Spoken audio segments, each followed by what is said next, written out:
নমস্কার দর্শকবৃন্দ, আরএসটিভি লাইভে জ্যোতিষ সমাধানে আমি ডক্টর রাজশাস্ত্রী সকলকে স্বাগত জানাই। দর্শকবৃন্দ, আজকে মহানবমী, দুর্গা নবমী।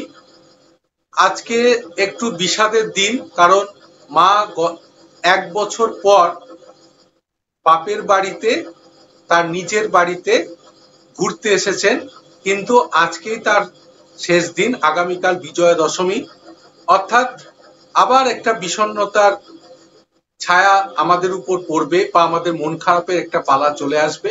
কিন্তু তারপরেও আমাদেরকে আবার নতুন করে চিন্তা ভাবনা করতে হবে এবং মাকে আবার নতুন ভাবে সামনের বছর যাতে আমরা বোধন করতে পারি তার আশায় আমাদেরকে তাকিয়ে থাকতে হবে।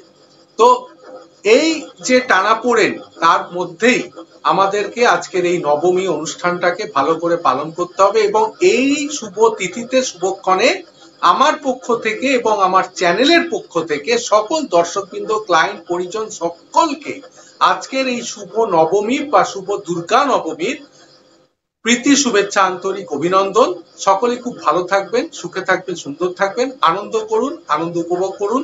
মা দুর্গা 1 বছর পর তার নিজের বাড়িতে ঘুরতে এসছেন, তার সঙ্গে আনন্দ করুন। সকলে ভালো থাকুন। নমস্কার, ধন্যবাদ।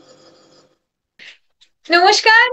আরএসটিভি লাইভের সমস্ত দর্শক বন্ধুদের মহানবমীর অনেক অনেক অনেক প্রীতি, শুভেচ্ছা ও আন্তরিক অভিনন্দন। উৎসবের প্রায় শেষ মুহূর্তে চলে আসে এই মহানবমী তিথিতে, কিন্তু আনন্দের রেশ ভরপুর আমাদের মনে রয়ে গেছে এবং সবাইকে বলবো খুব ভালো করে আজকের দিনটি উদযাপন করুন। যতটা সম্ভব আনন্দ কুড়িয়ে নিন, যাতে আগামী প্রত্যেকটা দিন সেই আনন্দের থেকে একটু একটু করে খরচা করে হাসি মুখে আমরা আবার একটা বছর কাটিয়ে দিতে পারি মায়ের অপেক্ষায়, তার সাথে আরো কিছুটা ভালো কাজ করতে পারি আগামী বছর, যাতে মায়ের জন্য এই পৃথিবীকে আরেকটু সুন্দর করে সাজাতে পারি। সেই ইচ্ছেটা মনে নিয়ে ভালো থাকুন, আনন্দে কাটান আজকের দিন। শুভ মহানবমী। আপনারা দেখছেন আরএসটিভি লাইভে জ্যোতিষ সমাধান অনুষ্ঠান।